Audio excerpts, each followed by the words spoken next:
And I don't know if any of you were able to read the PDF that I sent that is sort of the primer of what transactional analysis is about. I also have PDF copies of the book, Games People Play, if you want a copy of that. And I've got some other links to YouTube that sort of help you understand better what it's about. And the idea that Byrne had originally, a guy by the name of Eric Byrne was sort of the founder or the granddaddy of transactional analysis.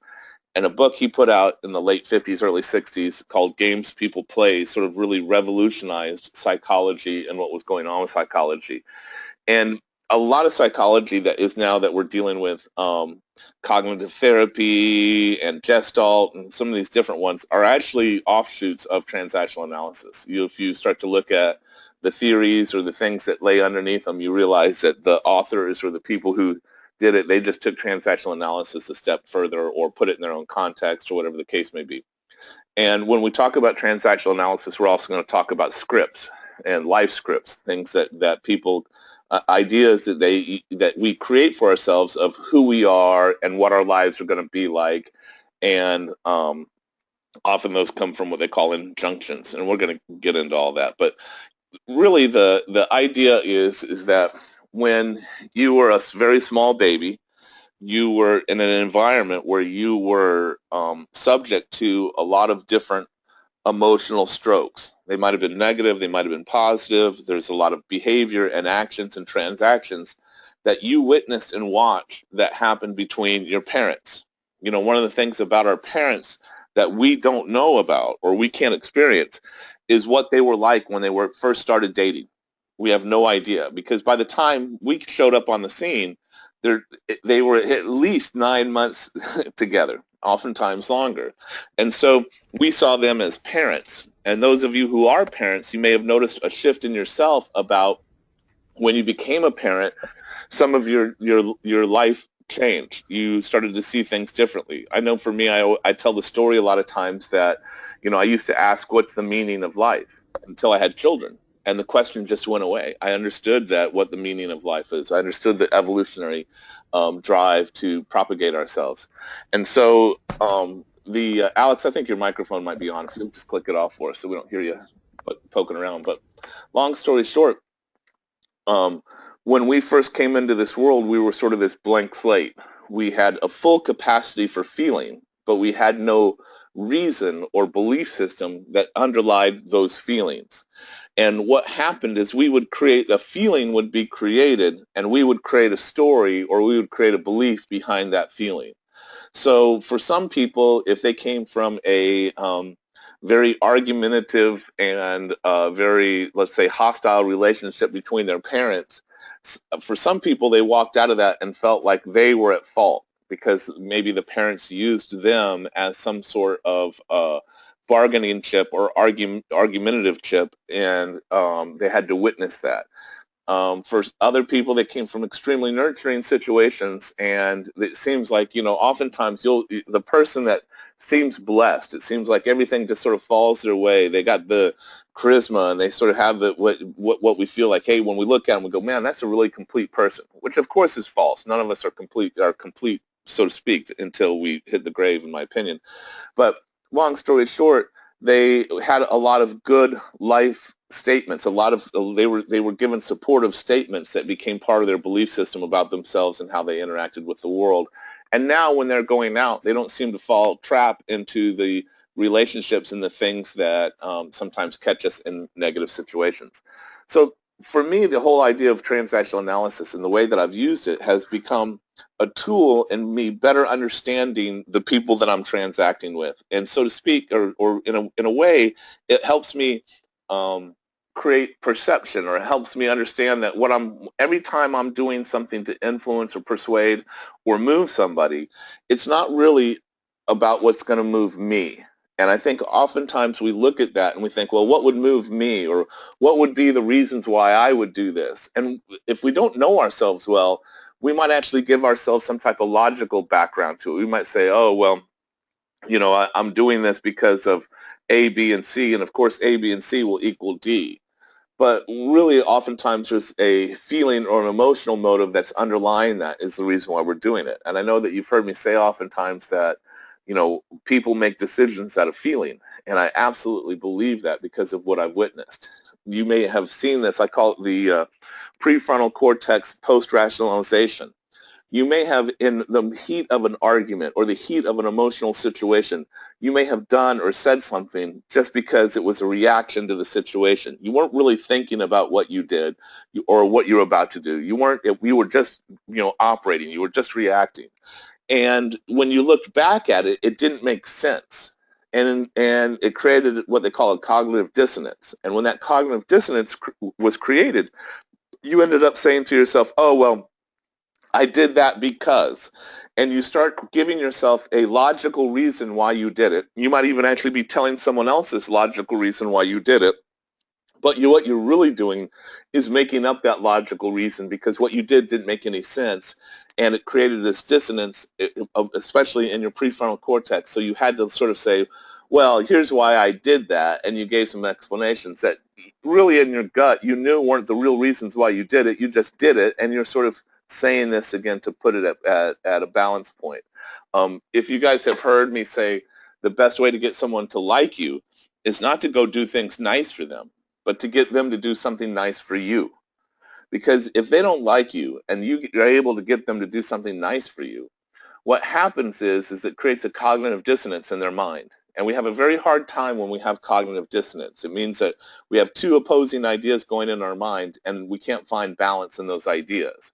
And so when you get someone that doesn't like you to do something nice for you, it creates this cognitive dissonance. And oftentimes what they do is they'll start to rationalize why they did it, and they'll say things like to themselves, or you may have found yourself even saying this, where, well, they're not such a bad person. And they start doing these statements that allow them to balance out the reason why they did something nice for you. It also happens in reverse. When we do something mean to somebody that we liked or didn't necessarily have an issue with, when we do it mean, oftentimes to make that cognitive dissonance go away, we'll go ahead and create something like, oh, well, they're sort of an asshole, so they deserved it, and yada yada. So this rationalization that happens in our behaviors, I like to break the word rationalize down into rational lies, meaning lies that we feel are rational or enough so that we're able to justify what we're doing or the behavior that we did. And so when we're dealing with transactional analysis, it gives us this opportunity or this map that lays out and allows us to sort of take a look to see what were the motives in that transaction. But it all starts with the idea of the self. And I'm going to bring up a screen here for you really quick. All right. So can you all see this little diagram on the screen? Yes, no? Yes. Okay, good. So this is sort of who we are as people. We have on the top, this is what they call the parent aspect, or the parent ego of ourselves. This is the adult ego here in the middle, and this is the child ego, the child state. And so every time that you'll see, if you ever see a diagram in transactional analysis, you'll see some form of this three-circle diagram that is created. On my nurturing child diagram that I show people why nurturing is so powerful in sales, you'll see that I use these circles a little bit in a different way, but I'm using the circles in the same way to use to describe the states or the ego states. And so we have a controlling parent or critical parent. A lot of times you'll hear me reference it to critical parent, and that's how I learned it. But I actually like this term better, controlling parent, because it isn't always necessarily someone who is critical of us. It just might have been that they had a lot of control over our lives and what we did. They were very, oftentimes religious parents or controlling parents. Parents who are very, very determined that we get an education and want to see us make the right decisions. Oftentimes they're controlling parents. The beauty queen, or we see all these gymnasts on the Olympics right now, and a lot of these gymnasts started when they were 3 years old, 9 hours a day. I promise they had controlling parents. Michael Jackson's father is referred to as sort of the classic controlling parent, having his kids perform this music and practice this music from the time they were 3 for hours and hours on end.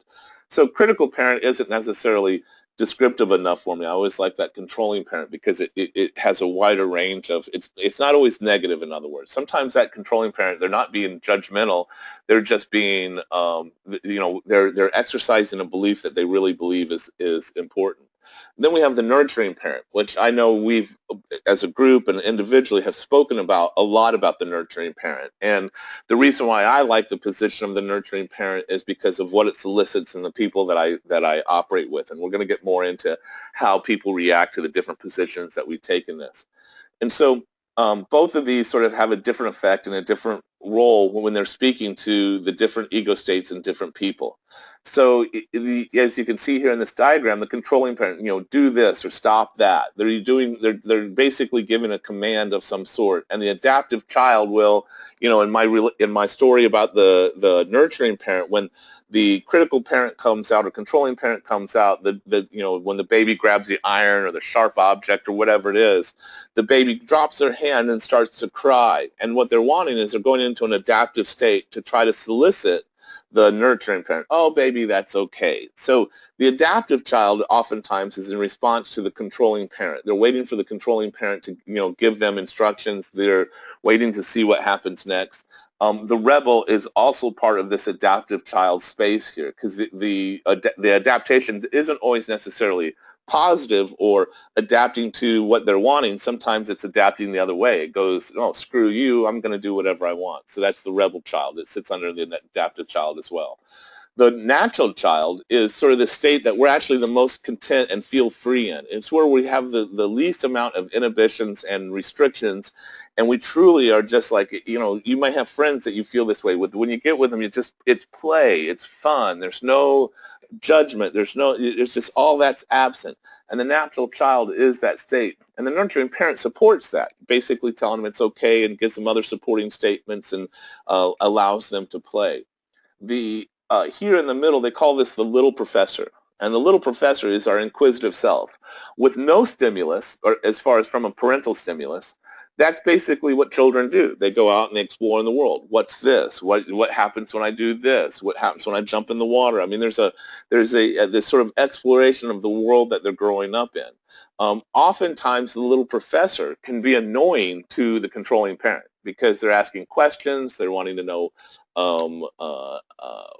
what's this? Why is the sky blue? I mean, if we've ever had a small child that asks a lot of questions, we all know how it can get a little crazy. For fun, I would tell my kids all kinds of reasons why things were. So, if it was, why is the sky blue? I didn't always go to this, scientific reason of, sun that it travels through the atmosphere and the dewdrops and all that, the air, the moisture in the air, it creates a blue tint. I didn't say all that because it wasn't any fun. So you don't necessarily, as a parent, you can also adapt a child state with your children and have fun with your children.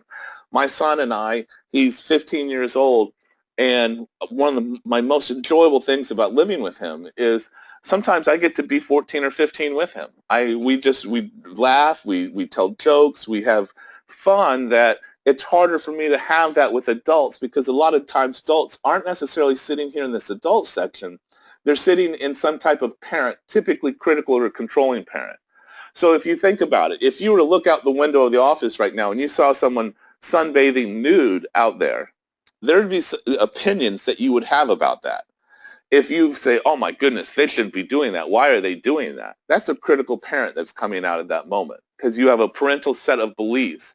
What happens is when you hear recordings in your head or like your parents talking in your head, I know that many moons ago when I would get onto a motorcycle, mind you that my dad was a cardiovascular surgeon who spent time in the emergency room.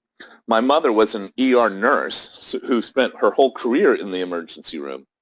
And I was never allowed, while I was in their house, to have a motorcycle because they had seen too many times the accidents that had occurred from motorcycles, and I would hear all the time that you're going to be, the road, the gravel from the road will be scrubbing out of your backs for hours and all kinds of horrible nightmares. So when I finally did get a motorcycle and I would get on the back of it, I would hear my mother saying, oh my God, you're going to have an accident on that motorcycle, and da, da, da. I would hear this recording play.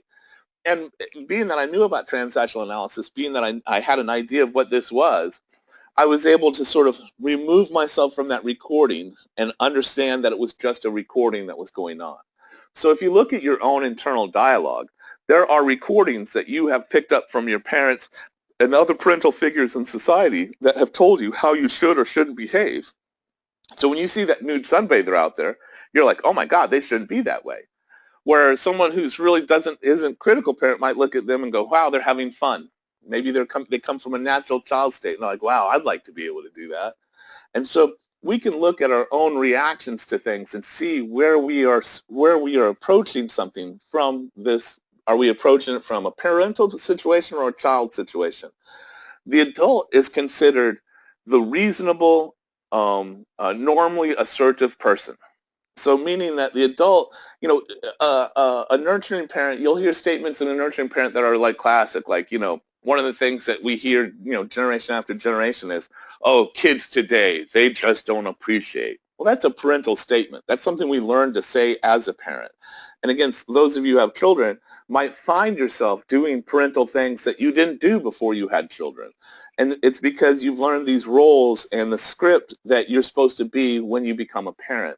And those roles and those scripts that you learned, those statements that you are now applying with your children, oftentimes we pick them up from our parents. So there's a great story I may have shared with some of you, may have heard it somewhere else, about a woman preparing a pot roast or a roast in a pan for dinner. And before she puts it in the pan, she cuts the ends off and puts it in the pan. And her husband looks at her and says, why do you do that? And she goes, I don't know, it's the way my mom did it. And so he's now at her mother's house. She happens to be making a roast. He sees her cut the ends off before she puts it in the pan. And he goes, why do you do that?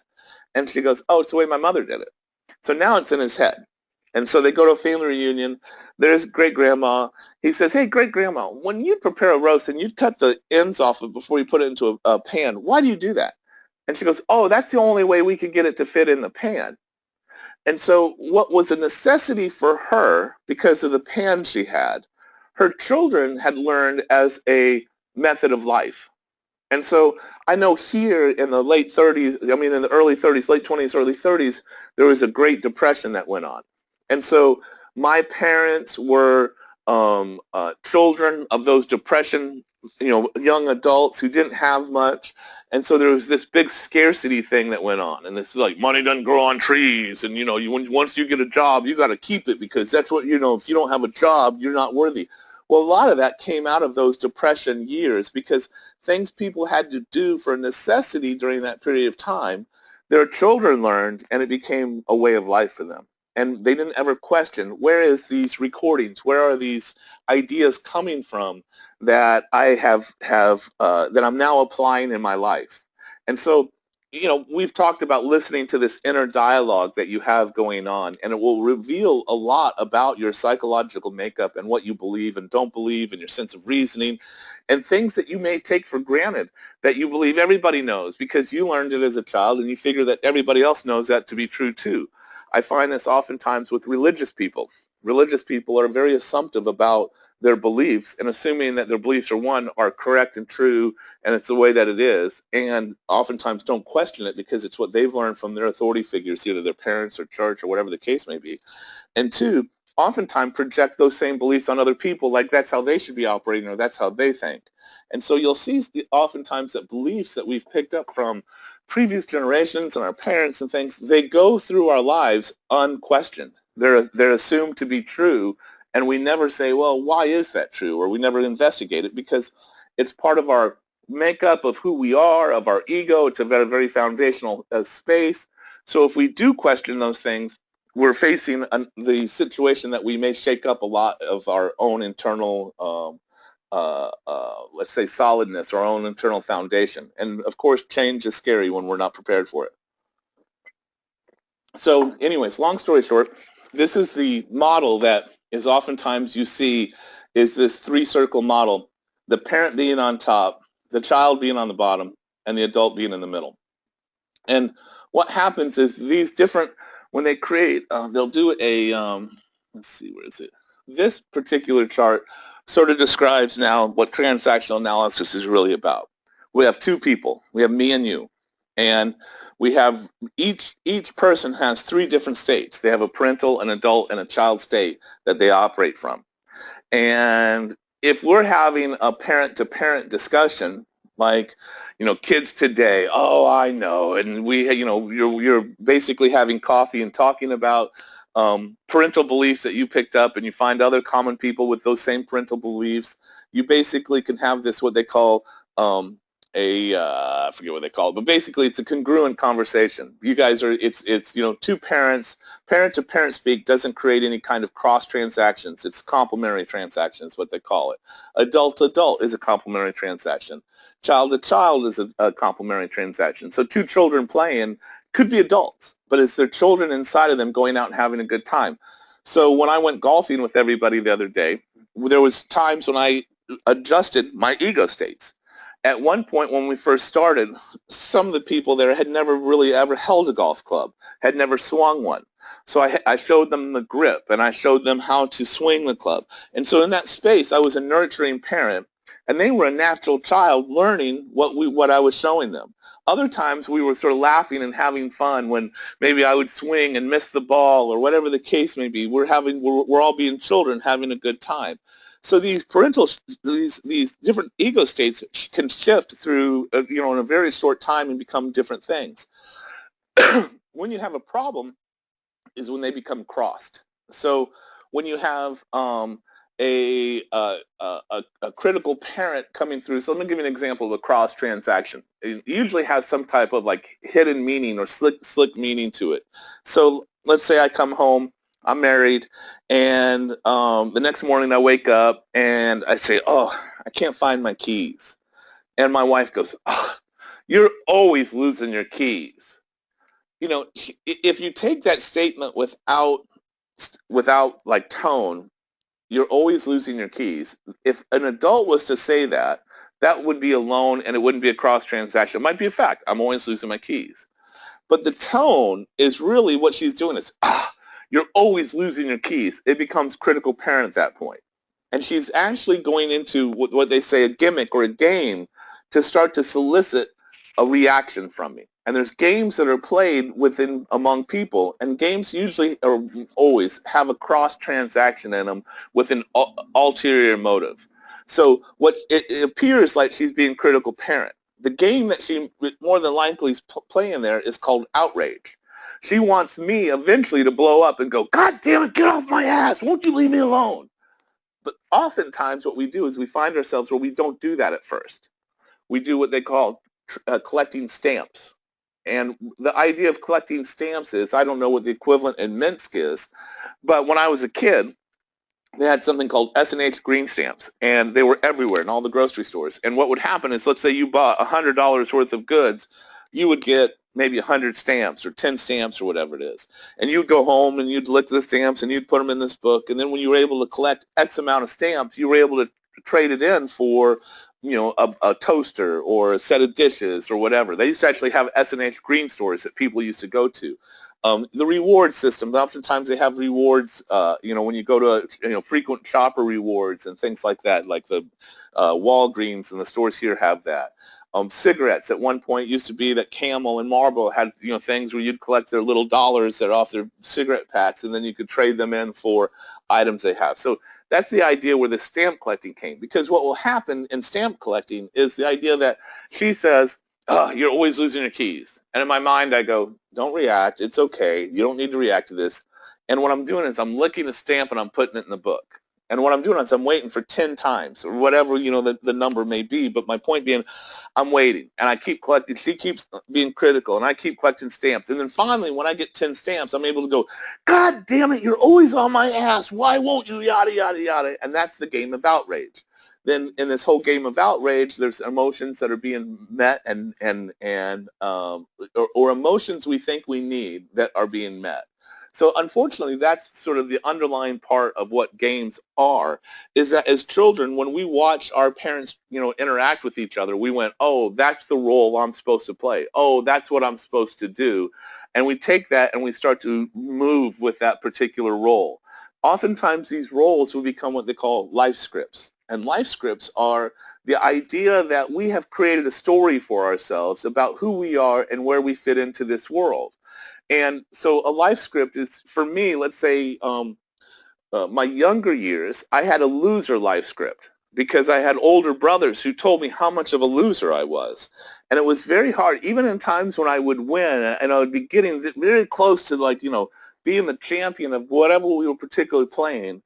I would mess something up. I would make a boneheaded decision. It's like my brain would all of a sudden go into a different mode, and I would make a decision that would ultimately cause my demise in that particular situation. And so what I didn't realize at the time is that I had learned to lose. Now, for me, it was one of the things where I had learned this because I had also learned, well, with my brothers, if we were playing Monopoly or card games or whatever it is, and I won, I was almost for sure to get my ass beat in about 5 minutes. And so I intentionally learned how to lose. I don't think it was intentional at first, but I understood that I was losing to avoid getting whooped. And at some levels, I was able to use that game as something effective for me. So when I would go out and play games with people, whether it be golf or pool or whatever, I don't mind losing because I know how to lose. They taught me how to lose, and that was up. But what I found was this script or this belief system I had that was interfering with me when I was really wanting to win. And as I started to analyze it and look at it, I was able to create new scripts for myself that were winner-based scripts, that no longer am I sort of plagued or chased by that. But I had to become aware of that inside myself. And the neat thing about sort of this whole me-you transactional analysis is I'm a true believer that we need relationship in our lives. We need it because it gives us a reflection. So when you look at your spouse, your mate, whoever it is that you happen to be close with, there's things about them that they irritate you. There's things about them that you love dearly. There's this whole kind of thing that goes on. You see them in a way they can't see themselves. And what you reflect back to them is how they can start to see what they are. So there's areas in my life that I am blind to, things I didn't see. So there was a way that I would argue that was I would shift these gears in mid-argument, and it was sort of effective for me to be able to protect myself in an argument, but it was a very frustrating way to argue with me for other people. And I would hear them say, "Oh, you're such an asshole." And they would try to explain to me like how I was behaving. And I'd be like, no, that's not true. Well, after like 10 or 15 people are telling me this is the way I'm behaving, I have to go, well, maybe it is true. Maybe there's something going on here that's common to all this. Ironically, I hadn't spent much time with my mother as an adult until I went to go take care of her towards the end of their lives. And I'd left the house when I was 10, and maybe the third month there, her and I are arguing, and I see her do what people are accusing me of doing. And I realize, oh my God, I do that. That's it. And since I could see it in her, I was like, oh, that's what it looks like. That's horrible. I can't do that anymore. Now, mind you, but up to that moment, I thought it was just a normal part arguing. I never came into questioning it and still couldn't see what people were saying. But once I saw her do it, I was able to go, oh my goodness, that's what it looks like. I have to unwrap that. And because I knew it came from a learned experience from my parental programming, and I knew how to sort of, at this point, I knew how to remove those things. I was able to apply that and become, in my opinion, a better mate, a better person, a better a teacher, all those kinds of things, because I don't argue like I used to. But long story short, it's this whole transactional analysis. Today we're gonna like scratch the surface of it, and I'm gonna give you some videos and some other links and things like that. So those of you that want to sort of take it to another level so you understand it better can. Be forewarned though, because you're going to learn certain games and certain things that you're playing with your mates, with your parents, with people that you have to interact with, and they are willing participants. They're playing because a game requires two people, and it's like two puzzle pieces. And we subconsciously pick our mates and the people that we sort of hang out with based on those games, even when we don't even realize it. There's a woman who's a marriage counselor, And she will take, when people get divorced and they separate, she'll put together these groups of people that are singles, and be 10 women, 10 men, and she knows all these people quite intimately because she's been their therapist. And she puts them in together for a seminar. In the beginning of the seminar, she says, okay, I want to go ahead and give you guys 5 minutes to pair off and introduce yourselves to each other and pick someone that you can partner with through the program.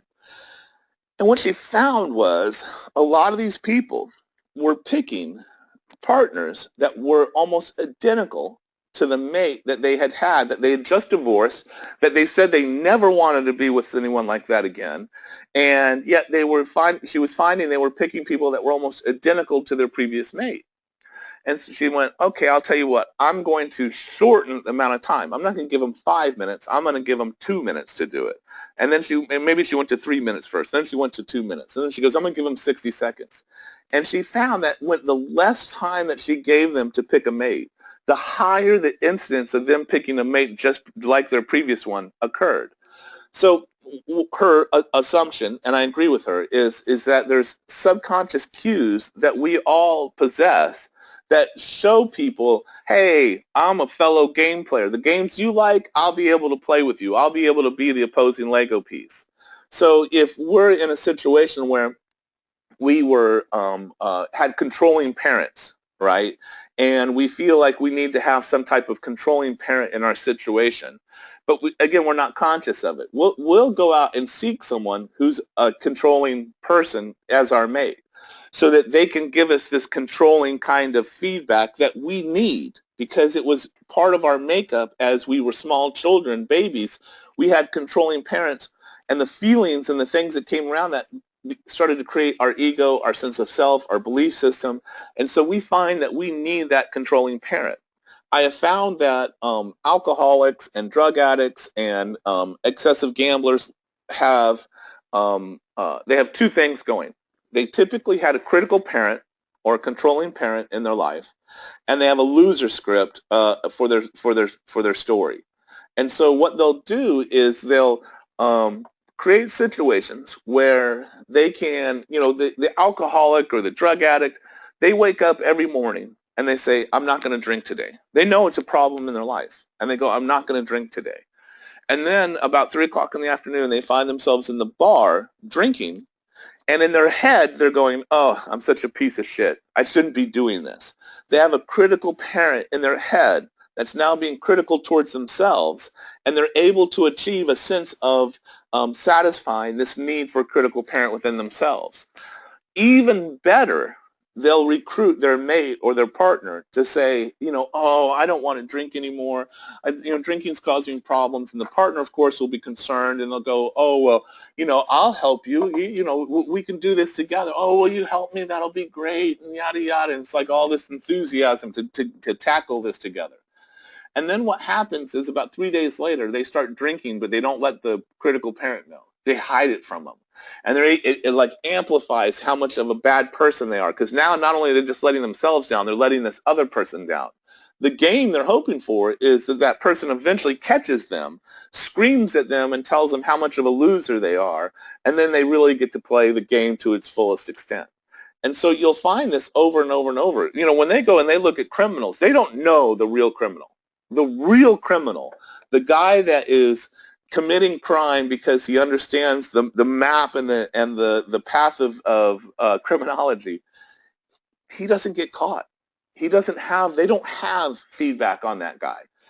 And those guys oftentimes become politicians and upper corporate management and things along those lines. They're able to put themselves in situations that they're able to protect themselves and not get caught.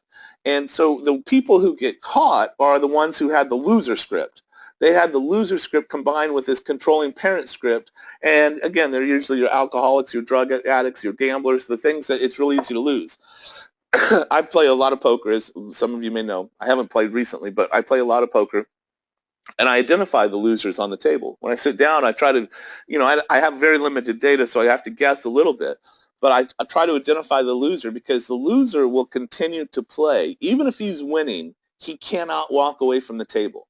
he can only walk away from the table when it's all gone because he's not getting the emotional satisfaction of losing when he's winning. He needs to lose. So there's been times when we've started poker games at 6 at night, and I've gone till 6 the next morning playing with someone because I know I'm going to bust them out. They were on a good run. They're continuing to play. As long as my pocket's deep enough, I know that they're going to start making bad decisions at some point, and I'll be able to pull all that money back from them. And so the point being is that, understanding these how we're made up, how the transactions between two people roll, and sort of what we're looking when we're looking at internally, when we're hearing our inner dialogue and the things that are going along in that inner dialogue. Transactional analysis gives us this sort of wonderful map to figure things out, and so that we're able to have some more, not just evidence in how things work, but we have a framework in which to apply that. If if you can get your mate to if you start studying transactional analysis and you can get your mate to study it as well, then there's this sort of great kind of thing where you guys can grow together. It may be that you grow apart. So when I started to understand my inner workings and understood what I was looking for, my wife and I's marriage started to fall apart because both of us had picked losers as mates. It's what we were programmed to do. Fortunately, we were both able to support each other to become better people. And so in this process of becoming better people, we shed that loser game. And when that game got shed, we were no longer interested in each other as mates and partners because we weren't picking losers for each other. And the things that we were interested in as going forward and positive were different for each other.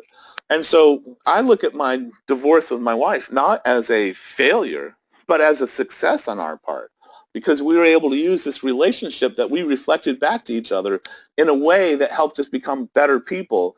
And it's why we maintain a friendship to this day. And so, again, when we start to understand the transactions and how this stuff rolls, we start to be able to have a better understanding of who we are and why we are. So I have more stuff to cover in this, but before I do, does anybody have any questions or comments or observations that they want to share before we move on? Yeah, Matt, I'm sorry. I just need to go, so I'd like to apologize. That's And I okay. hope you're recording this call. I am And you recording will it. share it with me. Yep, I Okay, am recording cool. it. I'll share it. Have a great weekend. Thank you for letting me know. Thank you. You too. Have a nice day. Bye. Thank you. Bye-bye. Anybody else? Cool. I still got you out there, though, right? I see your names on the board. Yeah, we're here. I Good. mean, I mean, what you've been telling us about, I think this is something that we all have naturally. It's just that we miss the, let's say, the theory. So, like the practical side now meets the theoretical side. That's right. And it gives you a framework. This is Right. really, the goal is to give you a framework to discuss this with each other or to discuss it with your mates. That's really the idea of transactional analysis. It gives us a vernacular and a common language to start to use. So there's a buddy of mine is a salesperson in a software company. They're having problems with it's an AutoCAD program. They're having problems with the AutoCAD, and so their latest version that came out. So of course I'm talking to him about quality control and getting us in there to do the quality control. And when in the conversation, he had just gone to Germany to meet with the owners and all that kind of stuff. And I was able to say to him, "Did you paint them?" And he knew exactly what I meant. And he said, "Oh yeah, I painted the fuck out of them." And so he and I have a vernacular that we use in sales that I don't have to explain the whole terminology behind it. And that's what the idea of transactional analysis is. When you start to sort of dive into it, you're able to see that there's a vernacular that starts to come out of it that you can start to have a conversation from adult to adult using this vernacular with your mate. Because if we try to use this vernacular from a critical parent standpoint, our mate might go, "Screw you." But if they're participating, we can say something along the lines of, "Well, it appears like when she goes, you're always losing your keys." I can say, rather than going, like, you're always on my ass, I can go, "I hear you telling me that you're bothered or upset by me losing my keys. Is that a fair enough assumption?" and I can stay in that adult mode, and she can go, yes, it always bothers me, da da da da. And my whole goal is actually for her to find herself in the adult. Or I can say something along the lines of, you know, when you come at me critically like that, it makes me want to bring my rebel out and go, fuck you. So is there another way that we might be able to have this conversation that isn't this parent-child kind of transaction? And this sort of leads me to an important part here. And this is really the essence of what I teach you guys in the whole nurturing model in sales. If one of these positions, particularly the 4 on the corners, will solicit the complementary position, meaning if I'm an adaptive child, if I come and I go, well, you know, what should I do here? I'm going to solicit a controlling parent in the person I'm talking to. They're going to go, oh, well, this is what you should do. Boom, boom, boom.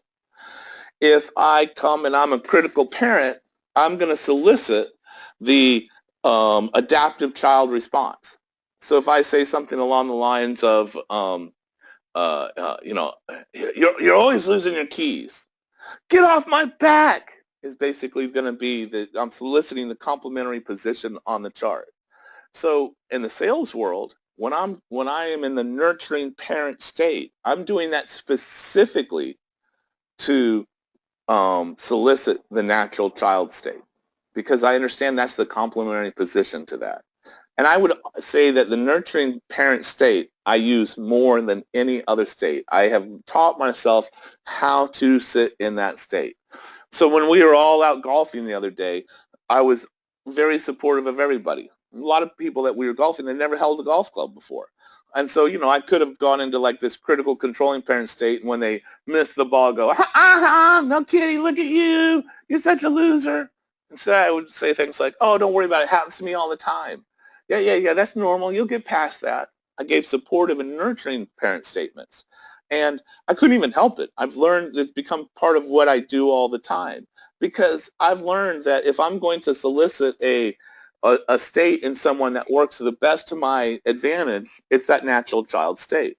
You guys are listening to some of my calls now, and as you're hearing them, you're hearing this different kind of conversation going on. It's not this contesting kind of like, I'm going to protect myself type conversation. They're more open and free, and it's because I'm coming from this nurturing parent, non-threatened, non-critical state. And so when I do that, the other person on the phone can't help but to be in this natural child state and feel good about the relationship that we're creating. So I've told you guys a few different times that you're going to hear calls and you're going to go, well, yeah, that was easy because Matt got an easy one. Matt solicited an easy one is what actually happened there.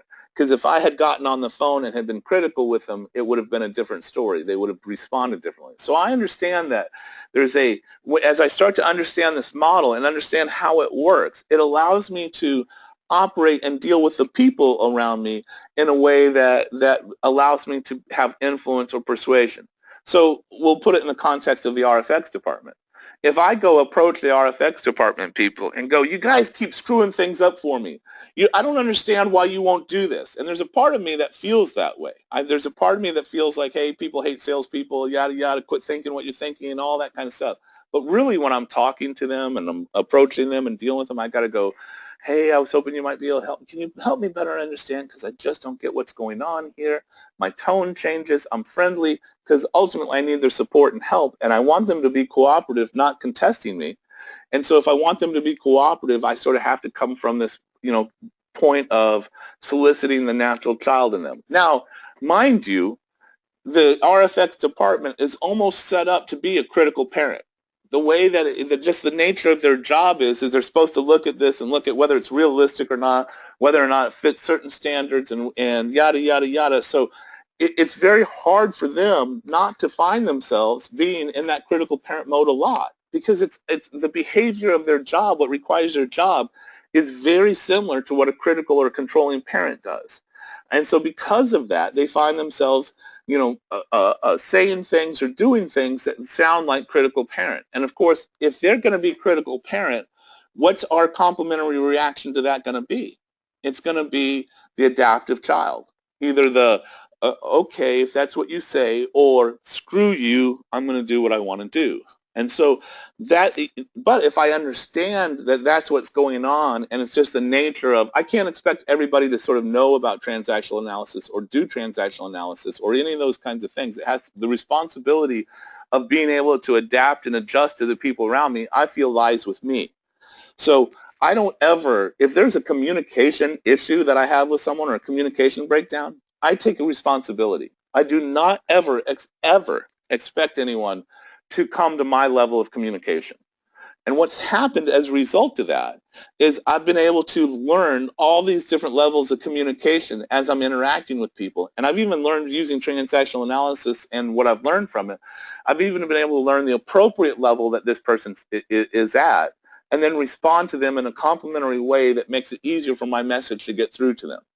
And so, again, this is why we're sort of delving into this, is because, you know, whether it be a prospect or whether it be someone on the RFX team or whether it be our wife or whether it be our child or whether it be one of our parents or whether it be our neighbor or whether it be the girl at the grocery store, it doesn't matter. Everyone's operating in some form of this right here. So there's other aspects we haven't talked, like pastimes, or a pastime might be I sit down on the bus next to someone and I go, man, this weather, it's sort of hot and humid today, isn't it? And they go, oh yeah, it is. This is, for August, this is the way it is. That's just parental recordings being talked among each other, that we're just spending time and moving through time. So you're absolutely right. A lot of this is stuff that we sort of know and do on a regular basis anyways.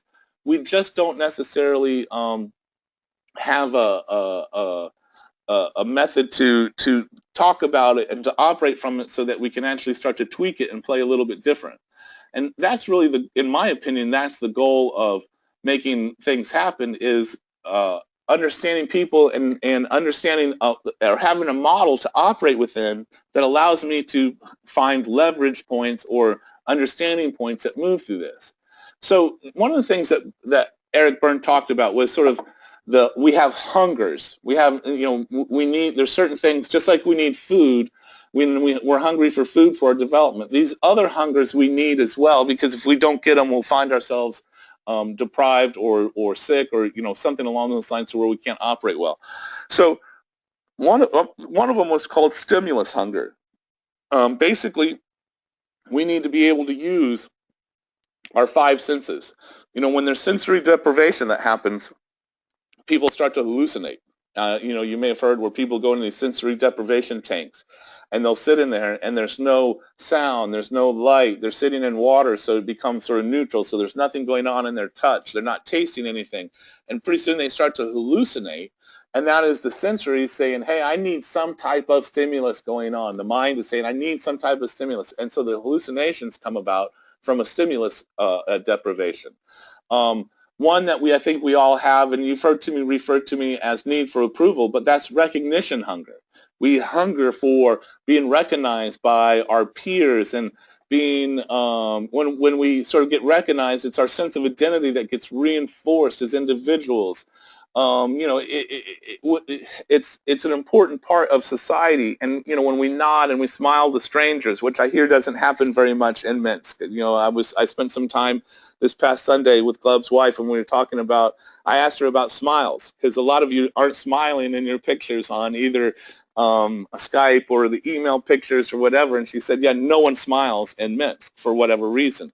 And to me, I do it because I have recognition hunger, but I also understand that this, not only is it my recognition that I'm feeding, it's recognizing the person that I'm either walking by or I'm in the elevator or whatever. Basically, I'm also feeding them recognition. I'm offering them recognition. And so if they're really recognition hungry, I click with those people. And most people I find are very recognition hungry because they don't get recognition in their jobs. They don't get recognition at home. They don't, it's one of those things that when you're able to do it, people, see you as a source for it. It's, the same thing with nurturing. It's very, very similar and tied into nurturing. Then there's contact hunger.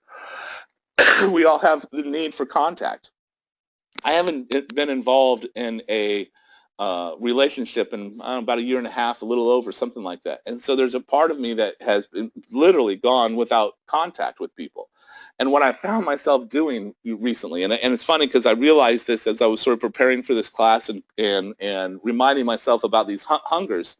The contact hunger is, what I'm finding myself do is like I go to shake someone's hand and I'm putting my second hand over our handshake. Or I'm finding myself, and I had recognized myself doing this about 2 weeks ago. I'm like, wow, I'm making a lot of contact for some reason. Touching people on their shoulders. I'm doing things along those lines. And when I first recognized it, I thought I was being sort of aggressive. I was sort of trying to figure out what am I doing here that is going on? Am I trying to control the situation? Am I what? And as I read this last night preparing for it, I realized, oh yeah, that's what it is. I'm hungry for contact. And so my casual contact with people is increasing. So I need to go find myself a girlfriend or something, I guess. Right? But, we have, there's a sexual hunger as well. We find ourselves we have a lot of, I don't know how the society is in Europe, but I know that here in America, it's a very puritanical type of society. And yeah, Gleb, that's funny. Gleb chatted to me. He said, "Come to Minsk, we'll hug you." You're right. I'm gonna hug everybody. I hugged your wife when she left, but I'm gonna hug everybody when I see you guys. No, because I need that contact hunger.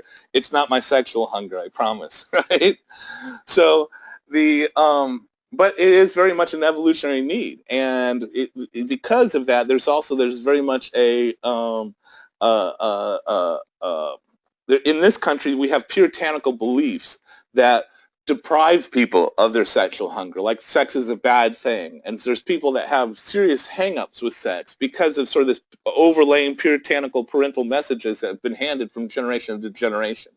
And so any one of these deprivation of these hungers, you'll find people start to become out of balance and not particularly when it's like from a childhood learned message of if you have sex, you're a bad person. If that's something that you learned as a child and it keeps you from going out and satisfying that hunger for sex or for contact or whatever it is, then you start to get out of balance. You don't have a healthy balance. So each one of these hungers sort of has that behind it.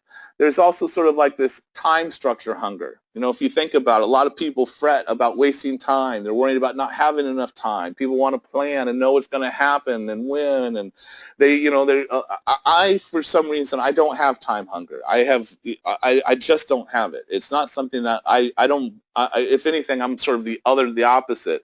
I have problems planning and anticipating.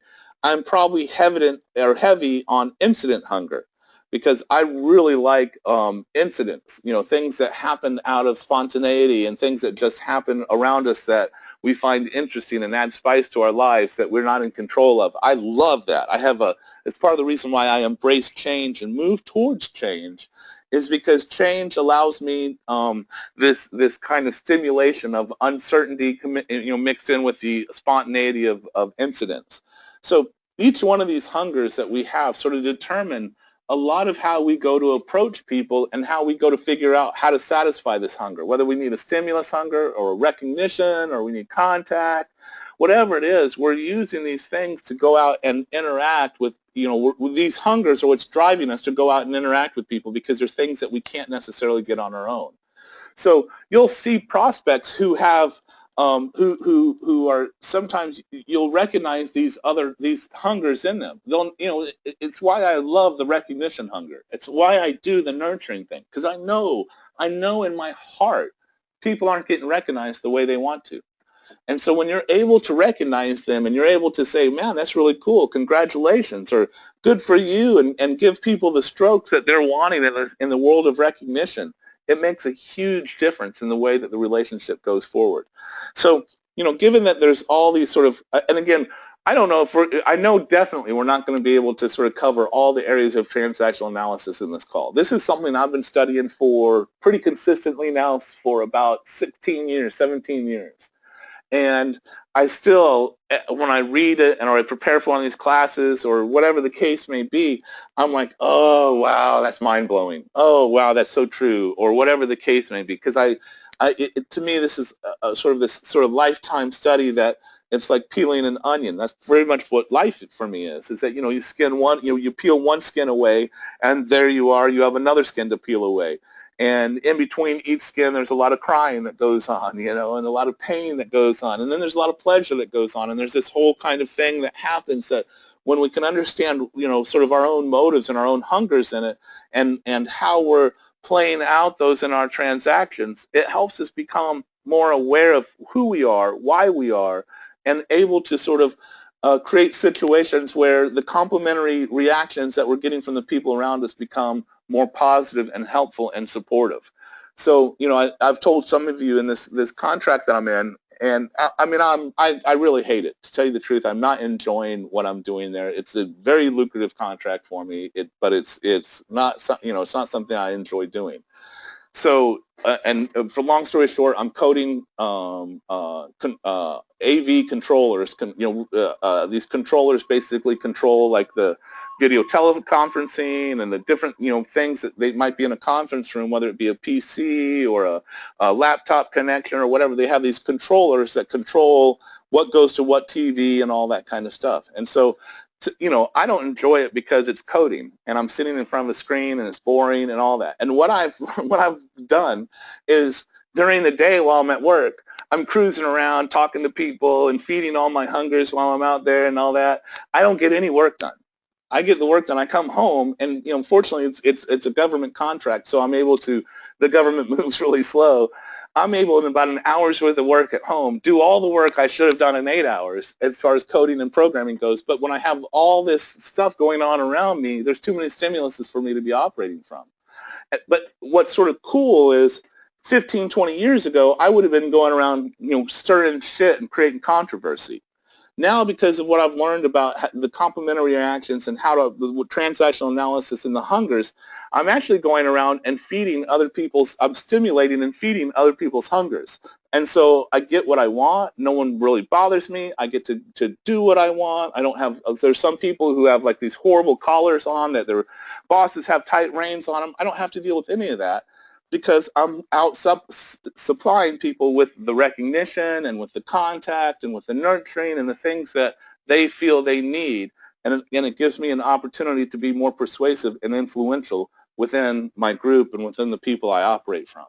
And so all this that I'm sharing with you is, again, something that you're going to have to sort of take to a deeper level and come to an understanding for yourself several times over the next few decades in your life.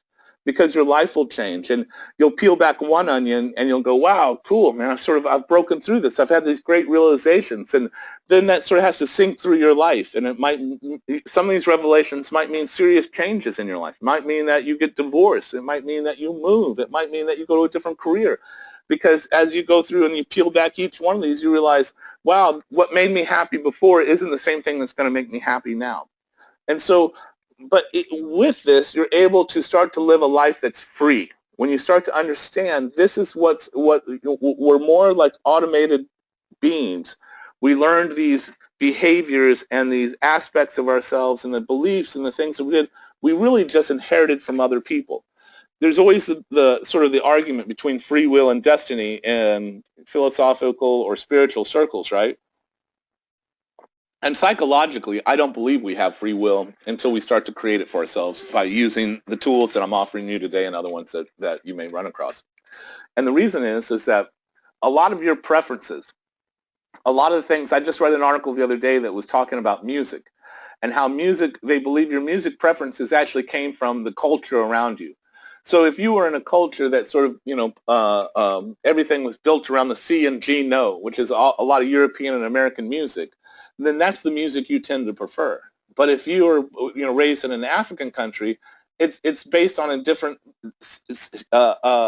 spectrum of music, oftentimes rhythm. And so the music that you enjoy coming from that area is going to be different. And so the cultural situation around us molded the preference we had for music. Well, there's so much of that in our child. Actually, when I read the article, they were like, oh, we just discovered this. I'm like, no, really? This is, to me, that was assumed, because everything that we sort of, the preferences you have today usually come from situations that occurred when you were a child, when you had no true control over your life. It was other people that had control, or it was other things that they said. I mean, I remember, hearing my stepfather tell my brother once, they were talking about like $5,000 or $10,000. And my stepfather was like, that's not a lot of money to me. And he looks at me and points to me and goes, to him, that's a lot of money because he's a child. And I truly carried around in my head for a long time as if $10,000 was a lot of money. And if $10,000 was a lot of money to me, how hard was it going to be for me to sell something that was $250,000? Because that's a really lot of money. So he made that one statement, and it created this limit for me in my life. And we'll find that there's what they call injunctions, and things that people, adults, will tell us or say to us that interfere with what we do and what we're learning and those kinds of things. An injunction is really, the idea of an injunction is, I'll tell you another one from my childhood, actually. And again, sort of, it plays out as to why we don't necessarily have free will. When I was, I have memories from the time I was probably 6 months. I don't really know because I didn't have a sense of time or age, but I remember being in the crib. I think I've told some of you the story about me about a year and a half. I cut through the woods in the back of our house, went to a convenience store, and talked this woman into buying me sugar babies. So, I mean, I use that as a sales story in the sense that I've been trying to influence and persuade people since at least a year and a half old, if not before. But one of the things I remember about that same time is I was sitting in a high chair, and my mother was on the phone justifying my existence. I don't know who was on the other line. I'm assuming it was her mother. And they were talking about, like, this was her third child, and she was having to defend why I existed. In my mind, that created an idea of I shouldn't exist. And so because of that, and combined with maybe some of the abuse and neglect that happened with that, I really came out with, again, this sort of loser kind of mentality of I'm not even supposed to be here. I used to have this life script in my mind that I died in a fiery car crash when I was like 33 to 35. I truly thought this was the life script that I sort of built my whole life around.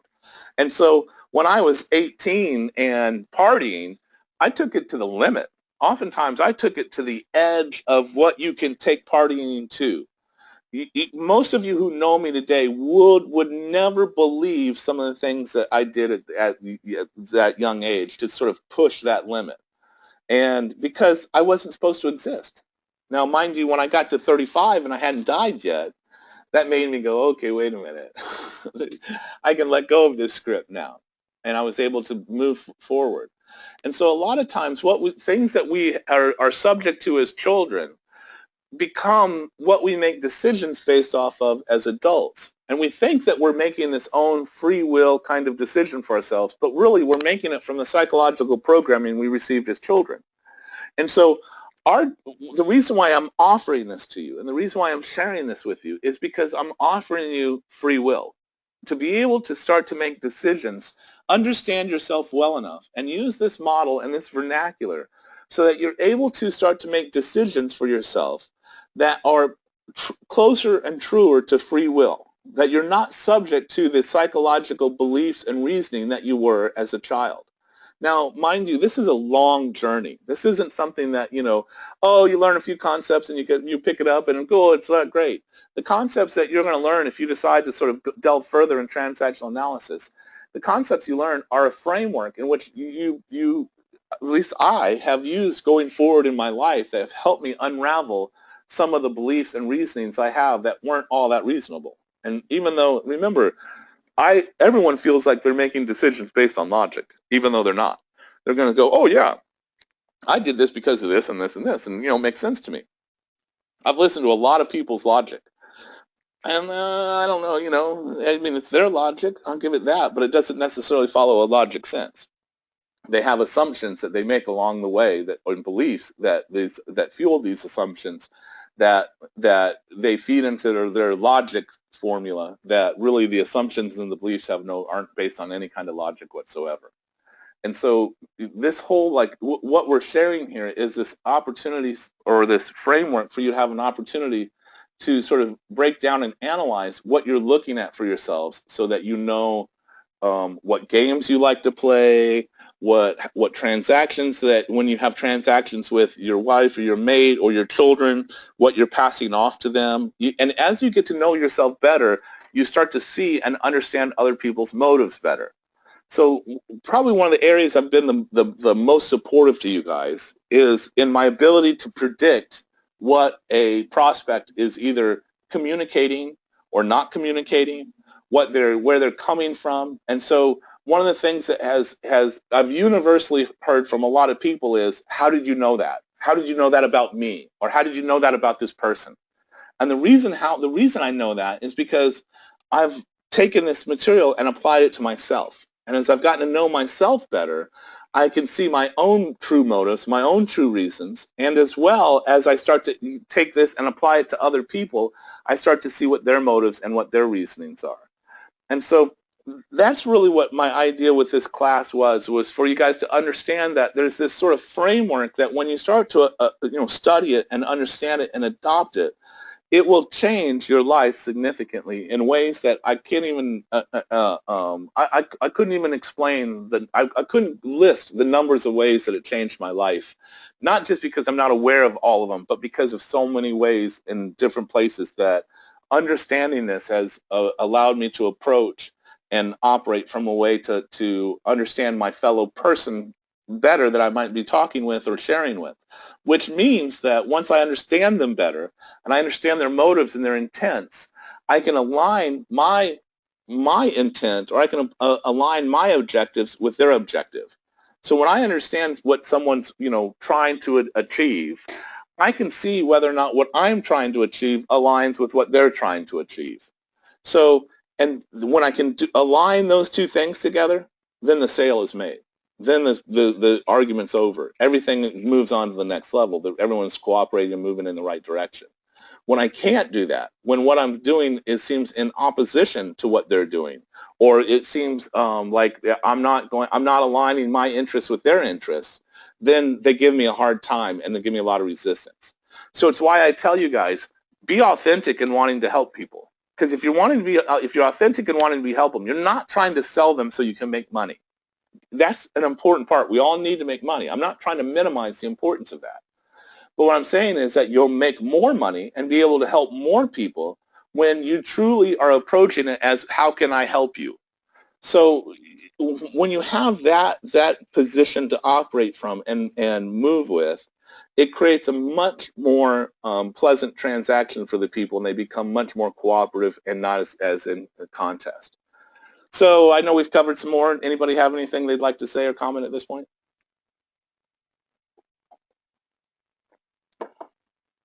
Of course, that's where I go to drink coffee when I ask that question. I need to get a big swallow of coffee in. So I'll send you guys some links. Were any of you, Gleb, did you want to say something? No. My mind wants to say something, but I can't really form it in the way of words, so I need to think about it. Fair enough. Sorry. That's okay. How many of you were able to read the little PDF on sort of the transactional analysis primer? I did. Cool. You mean the one that you sent, or? Yes, the one that I sent, attached to the email? Yeah. Okay, good. I think I did like about 75% of that. And did you guys have any questions from it? It seemed pretty self-explanatory. I think it's something that needs to be read like a couple of times at least. I agree, and it makes it very, very simple. Now I will attach games people play to the email that I'm going to send out with some links I found on YouTube that explain it sort of well and things along those lines.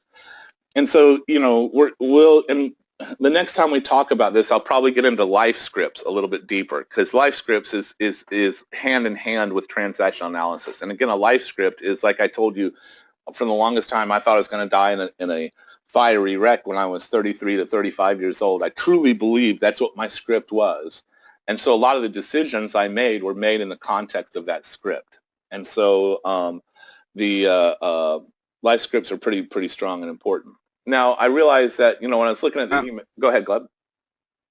Yeah, just, I know that you covered this question, but I guess the main thing that worries me currently is if we were to speak about somehow changing these life scripts that were implemented by our parents, like let's say in our childhood or during our when we were growing and getting mature and stuff like that, you know, implemented by either other adults and overall community. So you said that you're studying the transactional analysis and it for about 16 years, and you've managed to change the scripts. But so I would like to hear your maybe point of view on that, because some people say that those scripts, those patterns, are can't be really changed. You can't try to tweak them, you know, change them a little bit, but overall structure, well, it stays with you for the whole life. So I would like to hear your opinion on that. What do you think? Well, first of all, I have to say, thank God that's not true, because I was a piece of shit. And so I'm very, very happy to tell you that that's not true. I understand where people are coming from, and most of the time people have failed to understand how their mind and subconscious works and things along those lines. There's another great, great, great book called Born to Win. It's written in the 70s or so, and it combines transactional analysis with Gestalt therapy. And the Gestalt therapy is an interesting therapy. I don't agree with everything in it, but one of the things that it taught me how to do was create memories that allowed me to change my life script. Because the life script isn't just about going, okay, I want to be this way. Because we have subconscious behavior that we're not aware of, these beliefs that have occurred that we're not aware of that come into play. And it's how do we start to become aware of those beliefs and change that, you know. So I'll give you an example. Neither one of my parents were, my birth parents were nurturing. Neither one of them. My father's mother died when she was very young. He had no idea what it was to nurture another human being. He was stuck in a child mode that he required nurturing.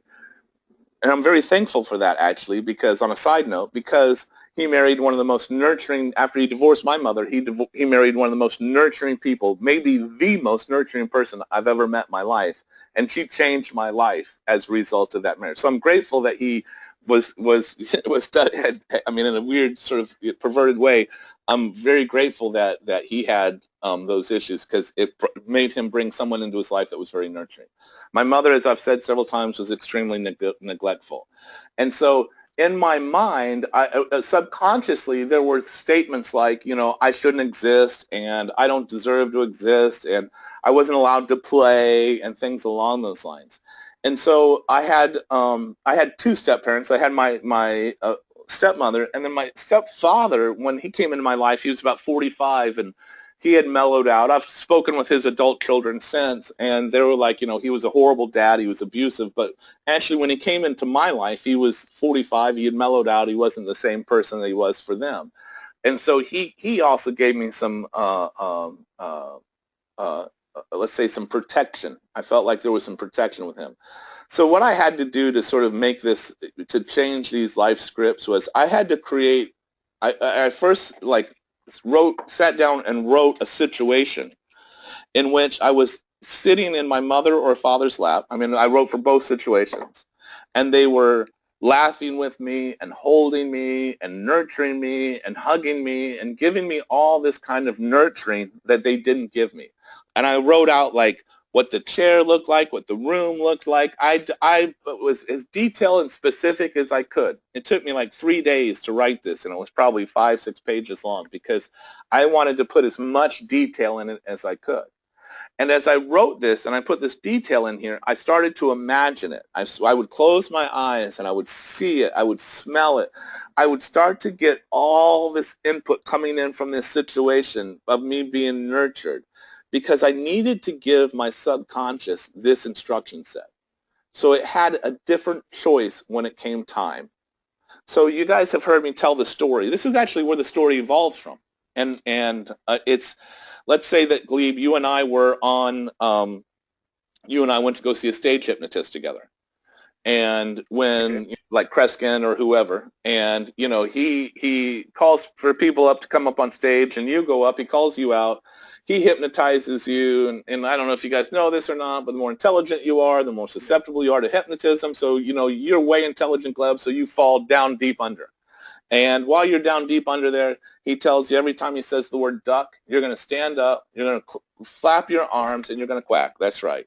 And so you guys have heard me tell this story, and the idea is that when you come back down and he starts to do that, this subconscious programming now is in your head. And all of a sudden he starts to talk about duck hunting. You stand up, you're flapping and quacking, thinking to yourself, oh my God, what am I doing? And when we start to stress, we fall further back into our subconscious programming.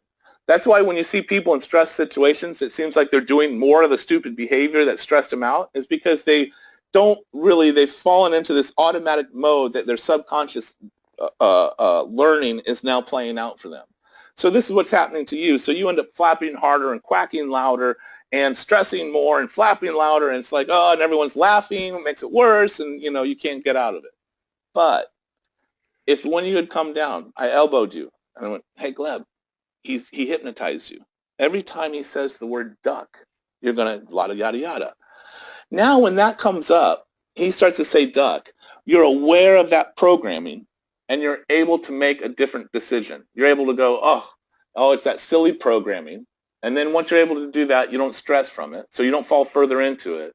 And you get to a point to where you don't have to flap or quack because you're not controlled by that. You understand where that programming came from. Well, when I create this story for myself of like this childhood, this different kind of childhood than the one I had, what happens is my subconscious does not know the difference between reality and my imagination. And if my imagination is specific enough, detailed enough, and can fill in the room and the situation extremely well, my subconscious will take that as something that really occurred. So I didn't want to be the asshole to my kids that I had from my parents. So I took this programming and I put it in there. And then when it came time with my child coming up and wanting my attention, I had a different subconscious choice to pick from. And it's now become so like ingrained. I don't even have to go.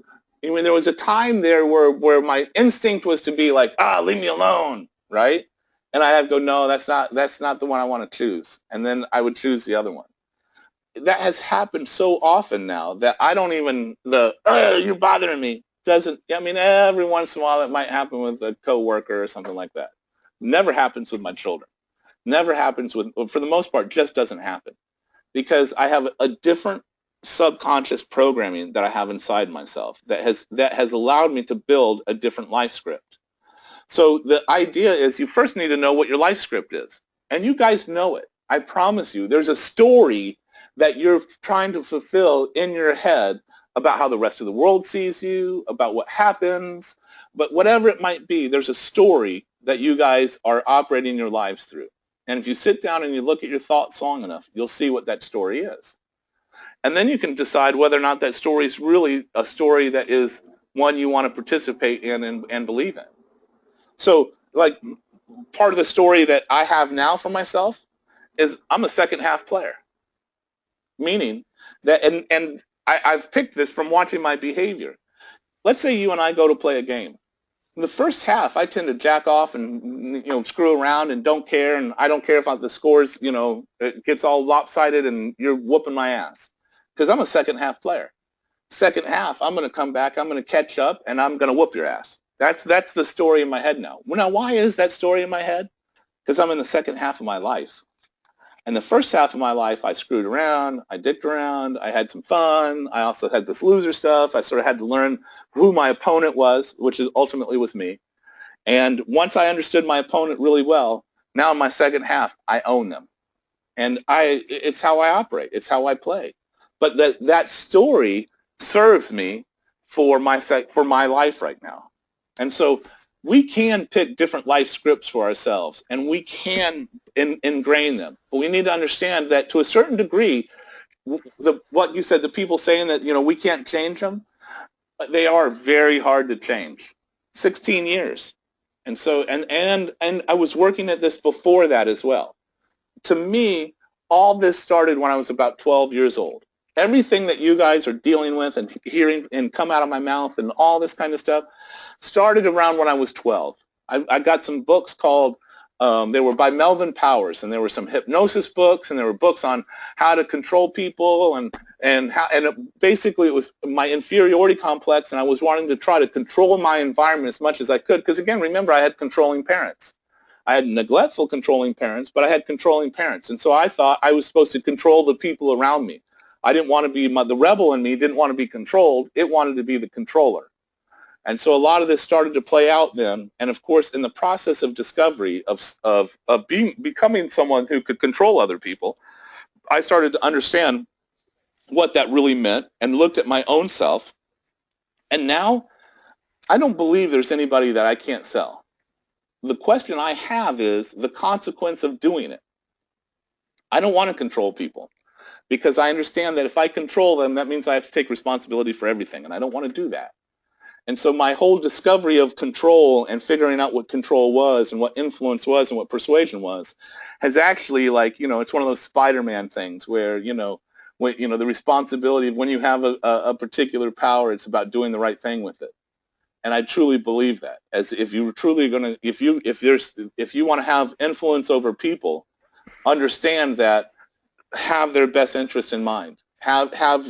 Purify your heart as much as you can, and the persuasion will only increase immensely. It's, again, there's this underlying theme in everything I'm teaching you guys about being authentic and actually being able to help the people you're trying to help. If you're only in it to make money, quit now, because there's other jobs you can do to make money. Go become a doctor, or become a dentist, or become an attorney, because all those professions, at least here in America, they make money. And you can make money and go do other things for yourself. But if you're truly wanting to help people and truly wanting to help people get what they need done and accomplished, then sales is about one of the best jobs you could ever have. And so, so you're right. The life script situation is extremely hard to change. Not impossible, but it's extremely hard to change. You have to be honest with yourself, which means you have to use relationship. You have to hear what other people are saying about you. You know, it's hard. Oh, yeah. It's hard sometimes to hear what the negative things that people have to say about us, because they violate our like active self-image. They create a cognitive dissonance about ourselves, and so when we hear things about ourselves that we don't necessarily like, it's because they don't match our self-image, and that creates a cognitive dissonance. And most people, rather than following that dissonance and finding out what the person's saying, they instead discredit the person saying it and go, oh, they don't know what the hell they're talking about. They're an asshole. Fuck that. Yeah. I just want, you're right. Yeah, I completely agree with you. And also I wanted to add about like this kind of thing that when you're speaking to someone and you're giving his, the analysis of this person's actions and their like facts. I mean, not just your vision on them, but the facts that are actually there. I mean, like, let me give you an example. Like, I really enjoy watching Gordon Ramsay's, Hell Kitchen. Mm-hmm. So, or Nightmare Kitchen. So basically, when he just, he's invited into one kind of with some kind of restaurant, and he's just reviewing the whole system, and he is giving some tips to the chef, to the whole to the owner, to the to the cashier, and all the stuff. So basically, he acts like a third person, and giving his own opinion on that, plus giving some reasonable facts. So basically, if the food is rotten in the fridge, so that means that practically there is a great anti-sanitary things going on in the kitchen. So basically, it has to be fixed. And let's say if the burger is undercooked, it's undercooked. So there is a raw meat in it. So things like that. And the cool stuff about it, about the show, is actually when he's given his feedback on the whole work of the kitchen, some guys, they just can't accept it. They go into denial mode and say, you're an asshole. So you don't know a shit about cooking, and so we're just bug off, and that's it. So and most of the times they just walk away. So just they can't stand the critics. They can't stand the things that the really reputable chef is saying to them. It's just, you don't know a thing about my business, so just fuck yourself, and that's it. So they go into denial mode. And the thing about just another thing, I've passed. Well, and the guys know about it. Together with Eugene, we have visited a training of Mikhail Kozlov, and it was really fancy, with all kind of shocking things that you have to do, like, well, I don't want to go into details of it, but one of the things Mikhail Kozlov teaches you as an initial thing is when someone is telling you something and he's criticizing you to some extent, you should get into acceptance mode and okay, I'm accepting, and just don't say a thing about the person's opinion. Just accept it, think it over, and then get back to the person saying, hey, here you were right and here you were wrong. But it requires some, really some, I don't know, self-honesty, or and yeah, it takes lots of your temper. So that's what I was trying to say. Yeah. I'm following. Sorry. I'm following. No, you're good. And that's exactly what it is. Is willing. So when I'm listening to someone give me criticism, right?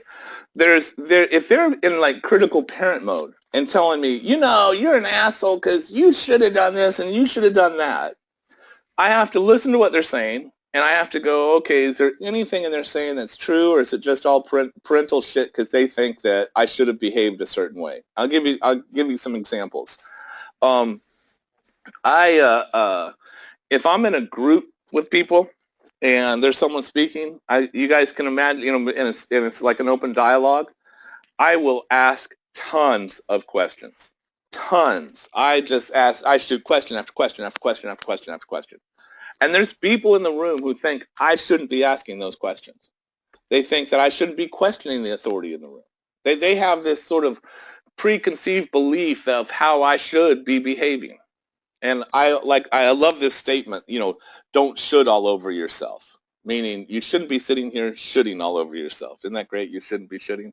But anyways, the idea being is that I have to listen to, are they actually telling me something that's constructive, or are they telling me what their belief system is? And if they're only telling me their belief system, then I can go ahead and go, all right, I can operate and move out of that. But if I don't understand, if I don't even know that they have a belief system, and I don't even know anything about the critical parent, I may very well hear them, and the complementary, for me, the complementary position of critical parent is the rebel. I go, fuck you, right? And I can't hear them. And so you're absolutely right. See, to me, this is what this transactional analysis is so cool about. It's because it gives me a way to be able to start to break down these criticisms and see where they fit and what I can apply and what I can't apply. And you're absolutely right. You have to be brutally, to me, you have to have the courage, and I cannot emphasize that word courage enough, to be honest with yourself and allow other people to be honest with you.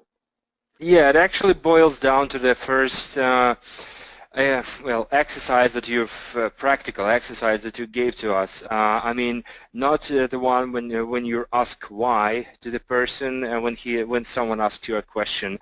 It boils down to the other exercise when we were to try to fixate every moment, every situation when we touched our nose or face or hair, and try to understand what thoughts and what thought process was going on at this very moment. So basically, it just you have to accept this fact and say that yeah, it exists, and so that's right.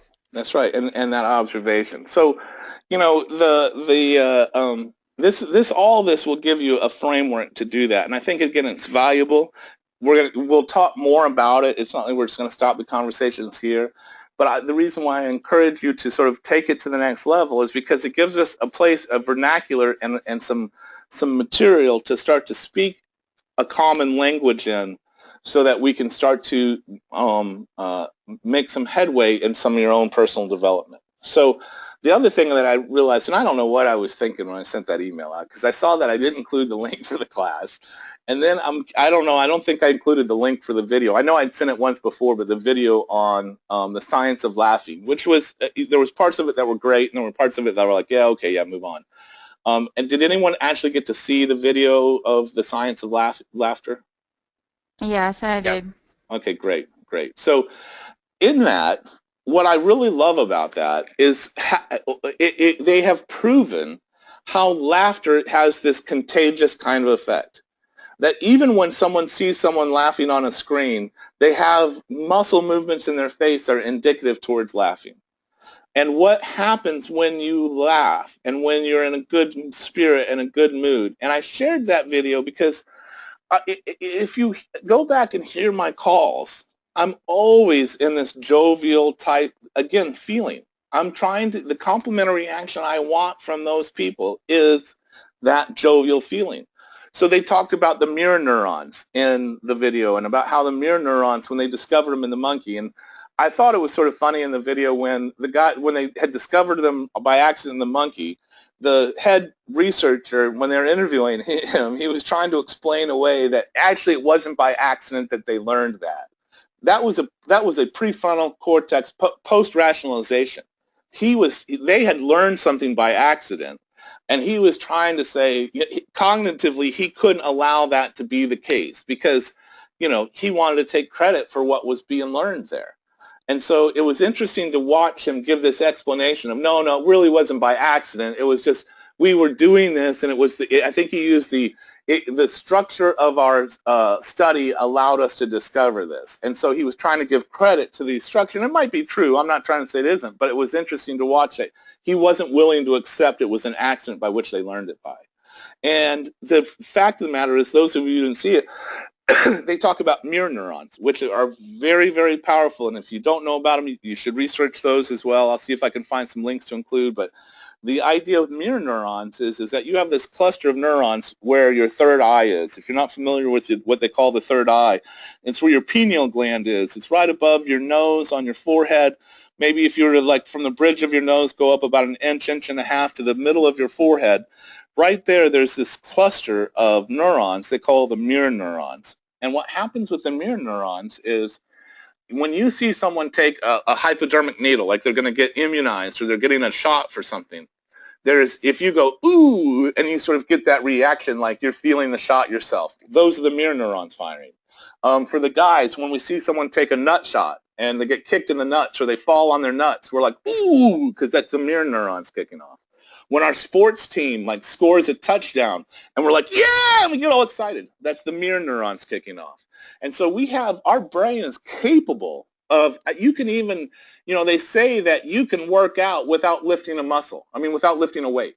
That if you just sit and imagine yourself working out, your brain will start to fire the neurons necessary for you to be able to, for your muscles to start to grow. And so a lot of times in training, as far as like the people who are the athletes who are in these competitions in the Olympics, part of their training is creative visualization of them succeeding and creating that so that their mirror neurons and their neurons create pathways to make that possible. So there's this, the mirror neurons, of course, are phenomenal. And when we're jovial and we're laughing and we're having a good time, it's contagious because of those mirror neurons. But I want to say more importantly, they're extremely important, but that from that film was the idea that there's this evolution from the time we were monkeys and maybe before to now, that laughter plays in our world. It's an evolutionary response. It's this sort of social creature thing that we do. And when we can laugh and have fun and be that, we're actually striking people at this evolutionary level. So they were looking at like singles ads, asking, and analyzing, thousands of different singles ads. And they talked about how in almost all the women's ads, when they were describing the mate they were looking for, sense of humor played in always over and over and over again. I think they said it was the most prominent, thing that was in all the ads, so to speak, or in the majority of the ads. For women, they were saying, "Hey, I'm looking for a mate with a sense of humor." Of course, the guys' ads were, "I have a sense of humor." A majority of them were listing that they have a sense of humor. So humor, it plays this sort of important role, even in our relationships. If you think about, when you're in the early parts of the relationship, it's that fun and that laughing and the kind of thing that you're doing when you're just, sort of two children playing. We take it back into the transactional model, and we go back to the natural child state, and we see here that this is a play. This is creative. It's fun. It's what it's what we're doing. And when we're in that state, and we can induce other people into that state, we're really having the best times that we can have.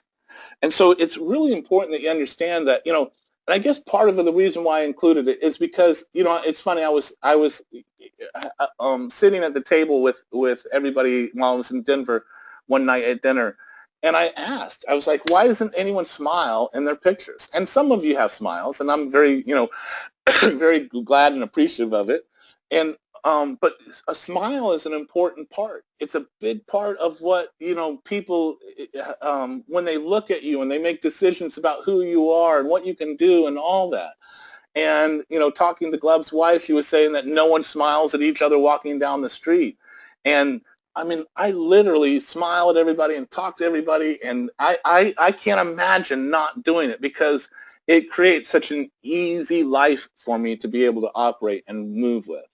And so, because it may not be as strong of an idea in your culture, I wanted to sort of include that video so you could understand that this is an evolutionary thing that when you can start to master and become infectious with, then, people will appreciate it, and not just appreciate it. It's like at a subconscious, deep level, something resonates with it. So going back to this contract I'm on, I sit in a little space that, I have a cubicle, and there's maybe 4 or 5 people around me. And someone commented the other day, they said, I have to say that you all's little section, there's always laughter coming out of it. I mean, boisterous laughter coming out of it. And when you walk through the building, it's not that way. There's it's silent in a lot of different cubicles or cubicle spaces. But I laugh like I could tell I can't get work done. I'm laughing so much and having so much fun with the people around me, I can't get work done. And so there's and all these people, I mean, there's this bonding and this brotherhood that's created in that little. Now we have this corner of about 5 or 6 of us who just enjoy each other's company and warm up. And I mean, there's even this one Chinese guy that was like this really sort of bitter, angry guy. And like when I first got there, he looked at me and went, who's the new white guy? Now he's laughing and having fun, and he's let all that kind of stuff go. So there's this aspect to, laughing and smiling and being friendly, that when you bring it to the table, especially bring it into your sales calls, you'll notice a difference that's occurred. Anna, I'm going to call you out here a little bit because I know you're doing it. I know that when you're going out on calls and you're as opposed to like before we started working together, which was about a year ago, as opposed to the calls that I've listened to, not in a while, but the ones that, post, you're more fun and you're more laughing, and I'm hearing the difference. Are you seeing the difference in the way people respond? I should be honest, it depends on the person, because there are still people who I talk with, and they seem to be very serious, so it seems like during the first calls there is no place for laughing. But as I've already mentioned several times, it has become much easier for me to handle first calls. And one of my goals for that training with you was to make it easier for myself to establish this first connection, or to establish the bond during the first couple of minutes of the first call. So yeah, it is much easier now, and it sounds more like a conversation of 2 people rather than a conversation of someone who needs to sell and someone who probably will buy. So it's a whole different story now. That's right. And so, and like you said, it's a conversation. It becomes this different kind of element that goes on. And so I can't emphasize enough, over and over and over again, I'll be emphasizing the fact of when you're with your friends and when you're having fun with your friends and operating from that space, you're laughing. It's a good time. And so there's a part to laughing that when you can start to incorporate it more. And I sort of know what you're saying. I come across like little sticks in the mud too, and people who, again, they're oftentimes they're afraid to laugh, or it's not part of their programming. They think they're supposed to be official, or they think they're supposed to be operating this way. And what I found is that if I continue to sort of laugh and bring things to the call, and even when they don't maybe get my joke or whatever the case may be, I stand out from everybody else.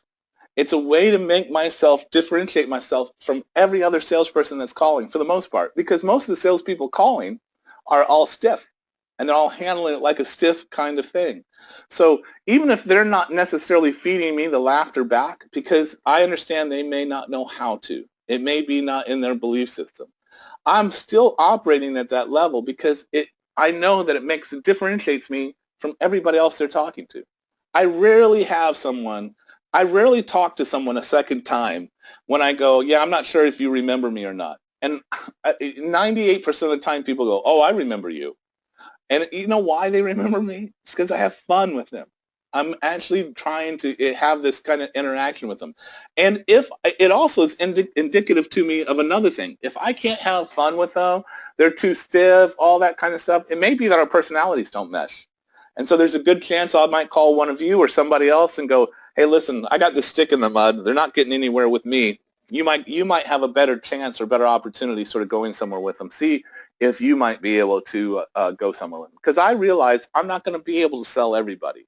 Some people just aren't going to like me, or they're going to see that my free the free form that I sort of put out there is too threatening for them, and so they feel. And again, it's not like actively threatening; it's more subconsciously threatening. But because of that, it gives them a weird feeling, and so they can't operate from that weird feeling correctly.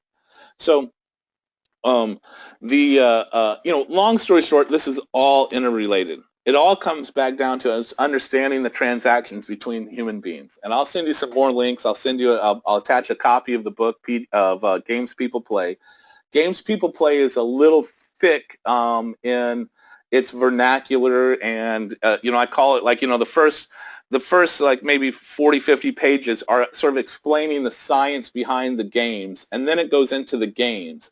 And when you look at the games, you'll be able to see games that you play with your spouse, play with other people in the office, and all this. And again, remember, games are cross transactions, and they're the ones that sort of create the most kind of tension and problems in our lives, and that's why he focuses on those over other ones. There's other books and other things that he's written, Claude Steiner's written, other people have written, that go into more of the other aspects of transactional analysis, but for the most part, that Games People Play is a great one to understand, so that you're able, if everything was fun and we were having good times all the time, there would be no need to necessarily understand anybody. There would be no need for transactional analysis.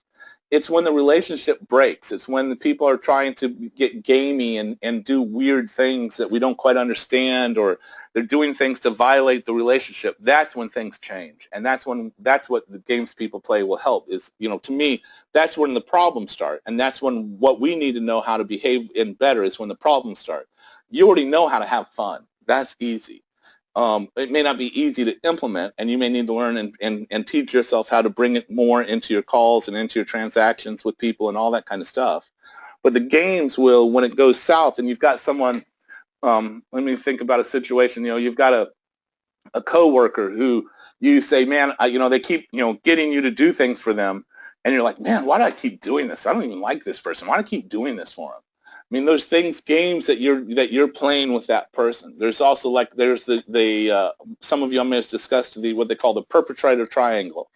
And the perpetrator triangle is this. You've got someone who goes, I need help. And they're saying that not because they really need help, but because they want attention.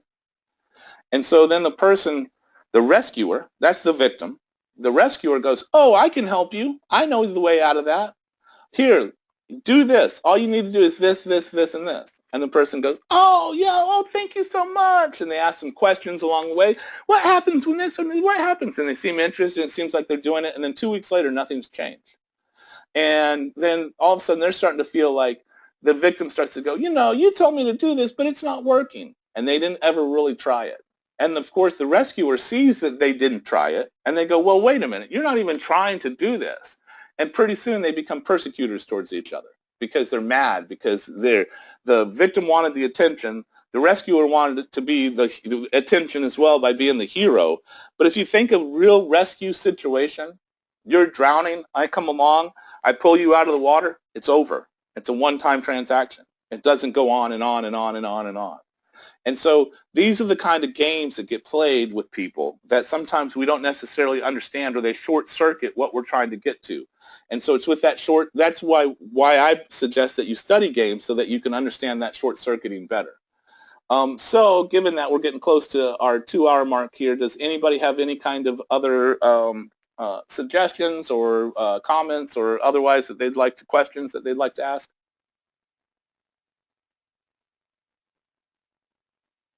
All right, I guess everybody's got a full plate. Okay.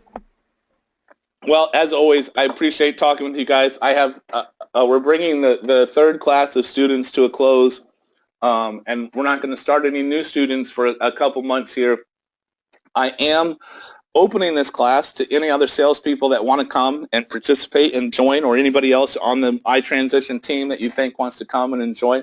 Most certainly let them know, and we will include them on what we're doing and what we're talking about. I think there's enough of you in the office now that if one of them doesn't understand something we're talking about, that you guys can start to explain it to them. Remember, when we teach, we learn, and so I highly encourage, if you know anyone who's wanting to get involved with the classes or wants to get involved with what we're teaching here, most certainly start to share it with them, start to show it to them if they're willing and they want to learn it. Again, when we teach, we learn, and I know that my relationship with iTransition is changing. We're becoming, I want to say, more intimate, as far as Dennis is going to give me more leads. I'll play a different role with iTransition. I'm very happy and satisfied about that. And so as time goes on, who knows how that will all play out. But to each and every one of you, as always, I'm available to you at any time. Shoot me an email, shoot me something across Skype. We can talk. I can shoot you my answers, whatever the case may be. But I truly enjoy what I do, and I truly enjoy each one of you. So it makes it easy for me to do that. And I don't see it as necessarily any kind of obligation or something that I would take away from you, because I enjoy it. And so don't feel shy or anything along those lines to reach out. So on that note, you guys have a fantastic weekend, and we'll speak the next time we speak. Thank you, Matt. Thank you so much. Thank you, Matt. You're welcome, Thank guys. you. Yep. Have a great Friday and weekend. I will. Thank you, sir. You guys have a great day. Thank you very much. Thank you, Matt. Thank you. Bye. Bye-bye. Take care. Bye-bye.